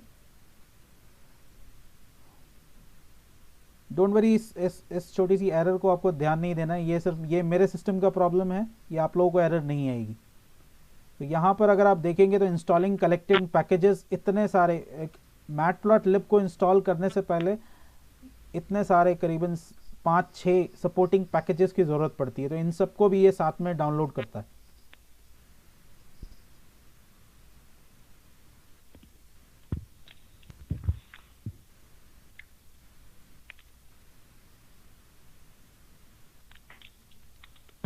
ओके, सक्सेसफुली इंस्टॉल्ड और ये बाहर आ गया। नाउ एंड में आपको ये हमेशा ये वार्निंग आपको ज़रूर मिलेगी येलो कलर के अंदर, ये वार्निंग आपको ज़रूर मिलेगी। सो बेसिकली ये बोलता क्या है कि आप इस कमांड को यूज़ कीजिए, इस स्टेटमेंट को यूज़ कीजिए और अपने पिप को अपग्रेड कर लीजिए। तो इस धोखे में नहीं फंसना है किसी को भी और अपना पिप अपग्रेड नहीं करना है। ओके, आपको हमेशा पुराने पिप के साथ ही अपने किसी भी पैकेज को इंस्टॉल करना है।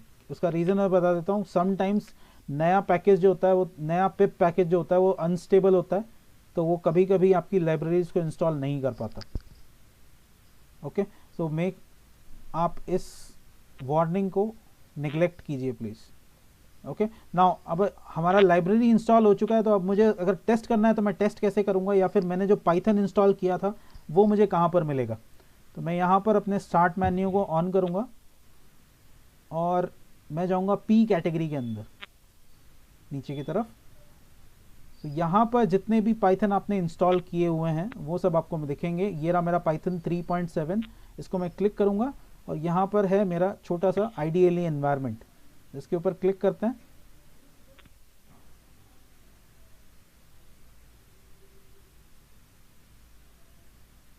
ओके, तो ये मेरा पाइथन यहाँ पर ऑन हो गया।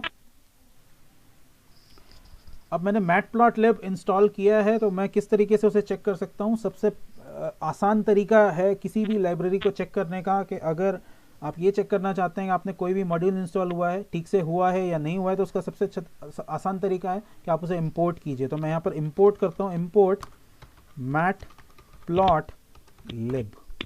ओके, तो ये मैंने इंपोर्ट किया, कोई भी एरर नहीं आई। अगर कोई एरर आएगी तो इसी स्टेप के ऊपर आ जाएगी आपको। सिमिलरली मैं एक और टूल आपको यहाँ पर बता रहा हूँ कि आप किस जुपिटर नोटबुक आप किस तरीके से इंस्टॉल करेंगे। .org, yes. सो 2 टूल्स यहाँ पर अवेलेबल हैं, एक है जुपिटर लैब्स और एक है जुपिटर नोटबुक। आप दोनों में से कोई भी इंस्टॉल कर सकते हैं, ठीक है। तो आप इसके इंस्टॉलेशन सेक्शन में, यहाँ पर फर्स्ट ऑप्शन आपको मिलेगा इंस्टॉलेशन। आप इस सेक्शन के अंदर जाएंगे तो यहाँ पर पूरी आपको कमांड दी हुई है। तो this is the installation command, pip install Jupyter labs. Okay, so इसी को मैं यहाँ पे कॉपी करता हूँ एंड यहाँ पर मैं ऑलरेडी हूँ, तो मैं यहीं पर इस एनवायरनमेंट के अंदर इसे पेस्ट कर दूंगा।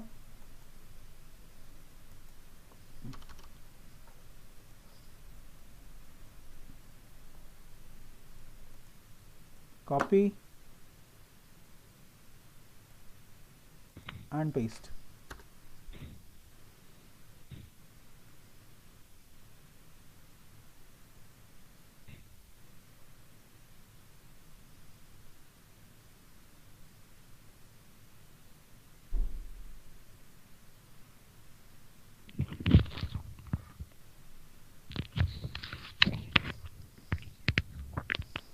ये थोड़ा सा बड़ा टूल है तो आपको यहाँ पर थोड़ा सा वेट करना पड़ेगा।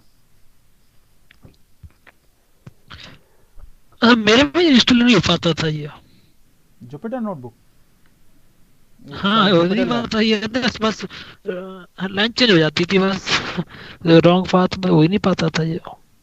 नहीं, आप देखूंगा ये तो कल। प्रोसीजर एक बार आप ट्राई करना, डेफिनेटली होगा। हाँ हाँ कल देखो। इसीलिए मैं आपको लाइव यहाँ पर करके दिखा रहा हूँ कि क्या करना है। कल देखूंगा भाई ये। ठीक है, तो इसमें काफ़ी सारे बैकएंड लाइब्रेरीज हैं जो इंस्टॉल होती हैं।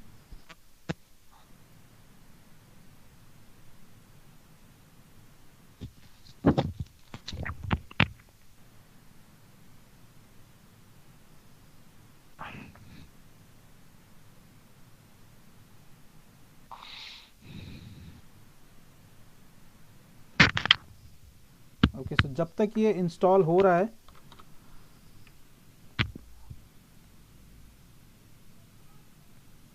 छोटा सा मैं आप लोगों को एक टास्क दूंगा कल के लिए। आप लोगों को करना क्या है, आपको एक पाइथन डाउनलोड करना है, उसको इंस्टॉल करना है, और मैं कुछ लिस्ट ऑफ लाइब्रेरीज यहाँ पर लिख रहा हूँ जो आप लोगों को इंस्टॉल करके इसके अंदर देखनी है। इसको पूरा आपको एक कंप्लीट एनवायरनमेंट बनाना है। Okay, so pandas, second one is OpenCV, ये लाइब्रेरी है सर ये? ये लाइब्रेरीज हैं सब। ओके, ये इंस्टॉल करने है। हाँ, मैटप्लॉटलिब, ये सारी की सारी लाइब्रेरीज आपको इंस्टॉल करके देखनी है इसके ऊपर। ठीक है, सो ठीक है okay. Matplotlib, fourth one is SciPy, fifth one scikit-learn, scikit-learn,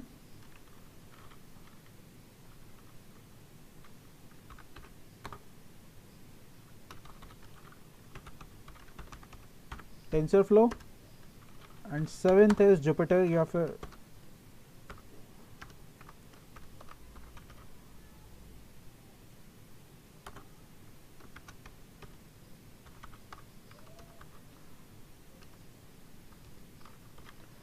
Jupyter notebook, या फिर आप जुपिटर लैब भी आप इंस्टॉल कर सकते हैं। लाइक मैं जुपिटर लैब मैंने यहाँ पर इंस्टॉल किया है। ओके, सो अगर यहाँ पर आप लिस्ट ऑफ पैकेजेस देखेंगे तो समवट अराउंड 30-35 पैकेजेस हैं जो टोटल इंस्टॉल होते हैं इस टूल को इंस्टॉल करने के लिए।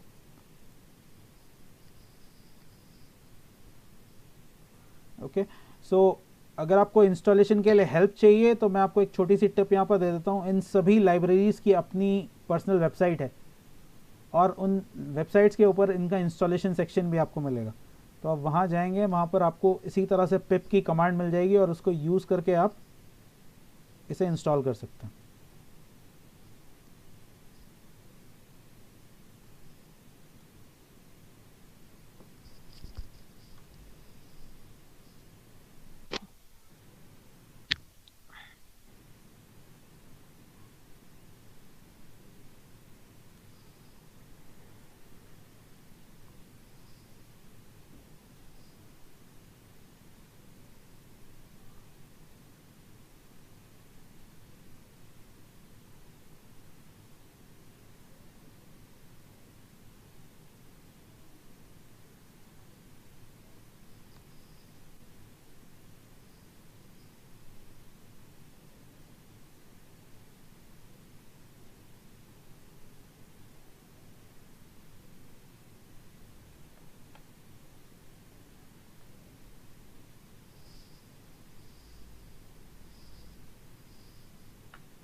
ओके, थोड़ा सा यहाँ पर टाइम लग रहा है।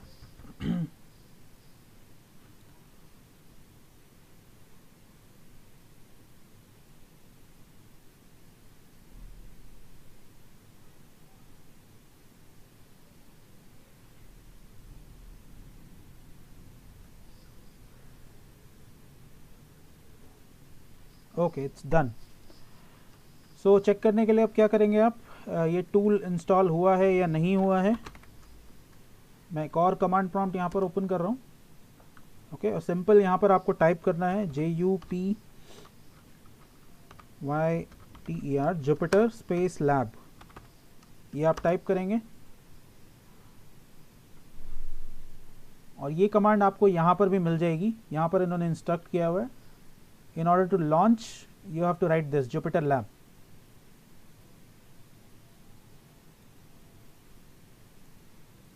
ओके, सो ये एक लोकल सर्वर की तरह यहाँ पर रन करता है। तो जो भी आपने बाय डिफ़ॉल्ट जिस भी ब्राउज़र को आपने डिफ़ॉल्ट ब्राउज़र सेट किया होगा अपने सिस्टम के ऊपर, वहाँ पर ये ऑन हो जाएगा। तो आपने अभी क्या लिखा था, कुछ लिखा था यहाँ पे? मैंने जुपिटर लैब लिखा था ना, यहाँ पर ये लिखा है ना ऊपर, सबसे ऊपर जुपिटर लैब, ये शो नहीं हुआ। ठीक है, उसके बाद ये ऐसा ओपन होगा। अच्छा, वो तो इंस्टॉल। ठीक है ना, ये अब यहाँ पर एक लोकल सर्वर की तरह रन कर रहा है। तो मेक श्योर जब तक आप इस सॉफ्टवेयर को यूज कर रहे हैं आप इस विंडो को क्लोज नहीं करेंगे। आपको क्या करना है, आप इसको मिनिमाइज कर देंगे। अगर आपने इसको बंद किया तो ये टूल भी बंद हो जाएगा। ये चीज सब लोगों को ध्यान रखनी है।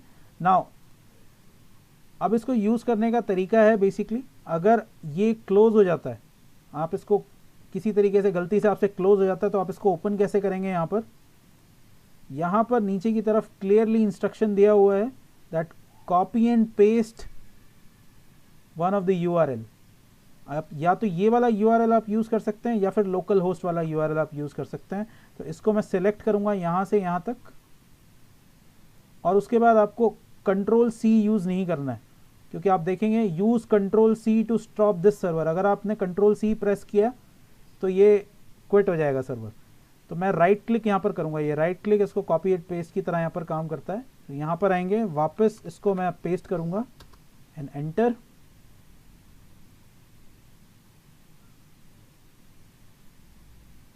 ये मेरा टूल यहाँ पर दोबारा से ओपन हो जाएगा। ओके, सो आप दोनों तरीके से यहाँ पर इसको यूज कर सकते हैं। तो यहाँ पर मैं अगर इसके ऊपर क्लिक करूँ तो ये मेरा नोटबुक फाइल यहाँ पर ओपन हो गया। एक चीज़ हमेशा याद रखनी है, ये थोड़ा सा डिफरेंट टाइप का टूल है। तो यहाँ पर जो पाइथन किसी भी नॉर्मल फाइल को अगर आप बनाएंगे तो उसका एक्सटेंशन होता है .py, पाइथन की फाइल का एक्सटेंशन होता है .py। लेकिन जुपिटर लैब या फिर जुपिटर नोटबुक के अंदर जो एक्सटेंशन है दैट इज IPYNB, इसका मतलब है IPython नोटबुक। ओके, तो इसे आप पाइथन फाइल की तरह ट्रीट मत कीजिएगा, ये पाइथन फाइल की तरह काम नहीं करेगा। ओके, तो सिंपल चेक करने के लिए मैं यहाँ पर भी कर सकता हूँ import matplotlib.py plot as plt।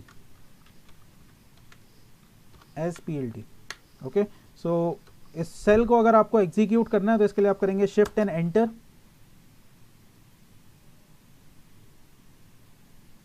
Okay, and यहाँ पर एक छोटा सा मैं प्रोग्राम लिखूंगा। सो लाइक मैं यहाँ पर एक लिस्ट बना रहा हूँ 1, 2 और 5। ओके, 6 के लिए, एंड देन y के ऊपर 2, 4, 5, 6,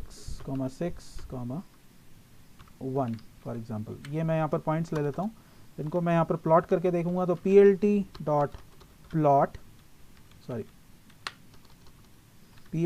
डॉट, और अगर आप यहाँ पर टैब प्रेस करेंगे,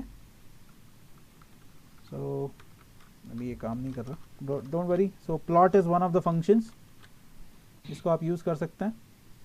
और यहाँ पर आप डिफाइन करेंगे x, y, ये मैंने यहाँ पर डिफाइन कर दिया, and then our colour. So green colour के अंदर मैं यहाँ पर ले रहा हूँ इसको। plt dot x label,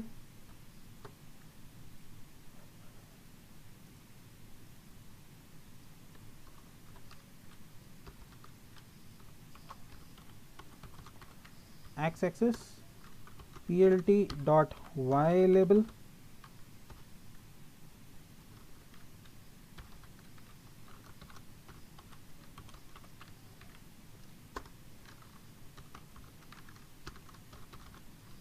plt dot title,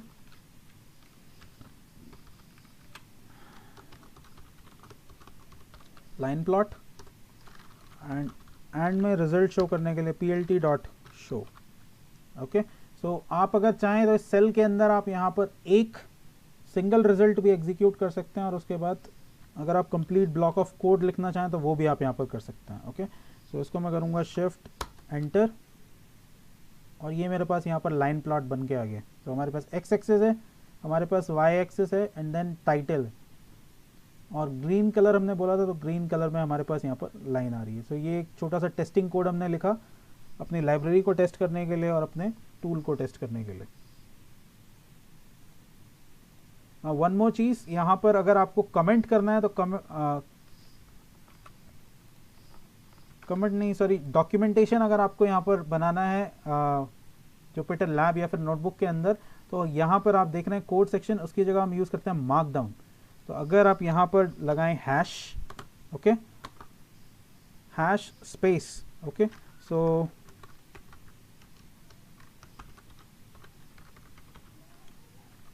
lecture 1, सो शिफ्ट एंटर, तो ये यहाँ पर काम करेगा बेसिकली किसकी तरह, डॉक्यूमेंट की तरह। आप यहाँ पर पूरा का पूरा आपने देखा होगा जुपिटर नोटबुक के अंदर पूरे के पूरे डॉक्यूमेंट्स लिख देते हैं, उसका तरीका यहाँ पर कमेंट लाइन होगी एक तरह से ये। हाँ, ये इसको डॉक्यूमेंट लाइन आप बोल सकते हो, कमेंट बोल सकते हो। वैसे पाइथन के अंदर कमेंट के लिए हम हैश यूज करते हैं।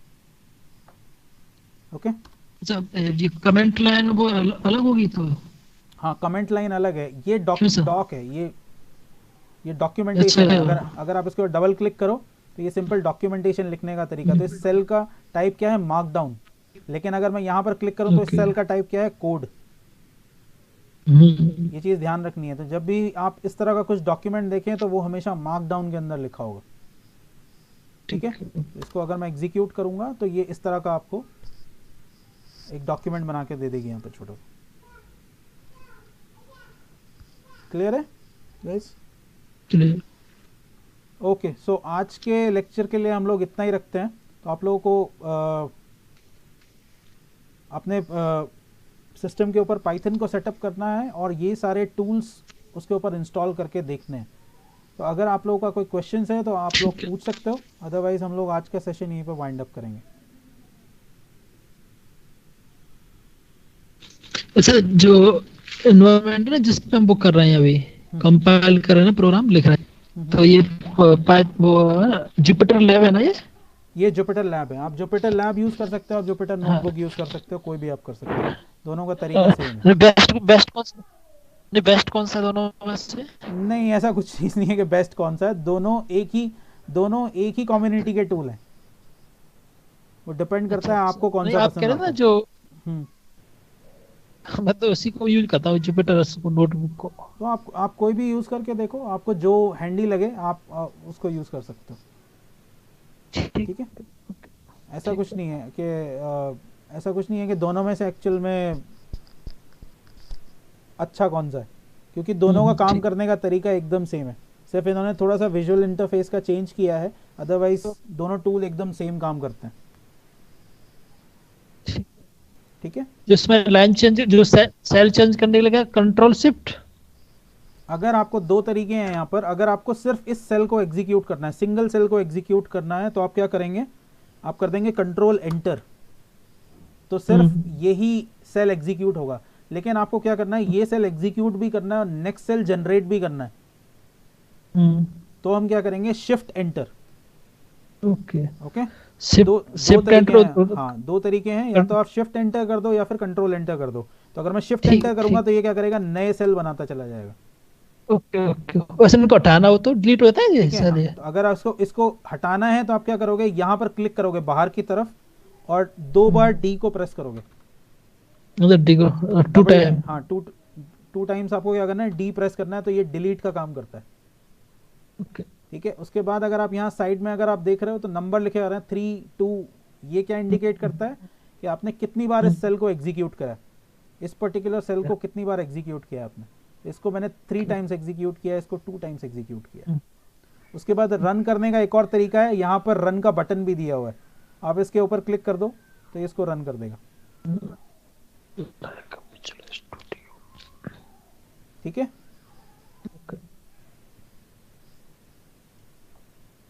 Any other questions guys?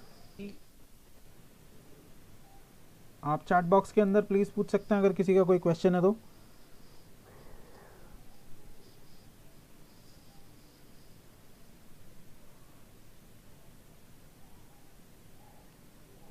इसका रिकॉर्डेड आपको पीडीएफ नहीं मिलेगा, मैं आपको इसका पीपीटी प्रोवाइड कराऊंगा और कल मॉर्निंग में इसका रिकॉर्डेड सेशन आपको मिलेगा। ठीक है सर। ठीक है, ठीक। ये पीपीटी आपको मिल जाएगा, और अगर ये कोड फाइल चाहिए जो अभी हमने यहाँ पर क्रिएट किया है, मैं वो भी डाल दूंगा चैट के ऊपर टेस्टिंग के लिए। ठीक है, और इसका रिकॉर्डेड सेशन कल मॉर्निंग में मैं आप लोगों को सेंड करूंगा।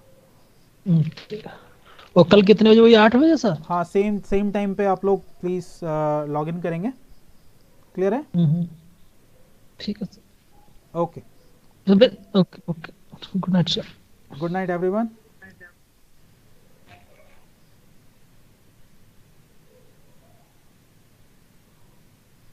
Thanks guys, bye, good night Prashant, good night Vijay, good night Vicky, good night Sunil.